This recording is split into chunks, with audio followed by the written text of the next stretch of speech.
Brillanti Musicals, kull nhar ta' ħamis fit-8:30 dejjem fuq One. Il-kap tal-Partit Nazzjonalista Bernard Gregg qed ikun imwissi internament biex jimmodera il-lingwaġġ tiegħu dwar ir-riforma fil-qrati ta' droga. Dan wara li anke l-organizzazzjonijiet li jaħdmu fis-settur fosthom is-setqa, il-Caritas u l-Oasi ħadd ma uża l-istess lingwaġġ tiegħu. Fil-fatt huwa kien vuċi iżolata li qalet li l-white paper ippubblikata l-konsultazzjoni għandha tkun irtirata. Skont rapport fil-faċċata tal-Malta Today, din il-kwistjoni qamet ukoll f'laqgħa tal-Grupp Parlamentari tal-Partit Nazzjonalista.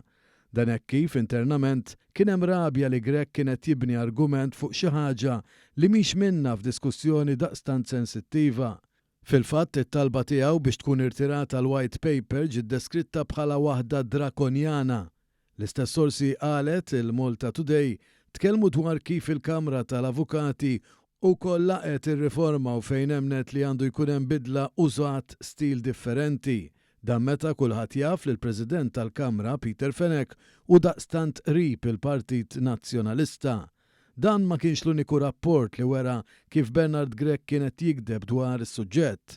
Fact-checker tat-Times of Malta qal li l-argumenti tal-kap tal-Oppożizzjoni huma misleading.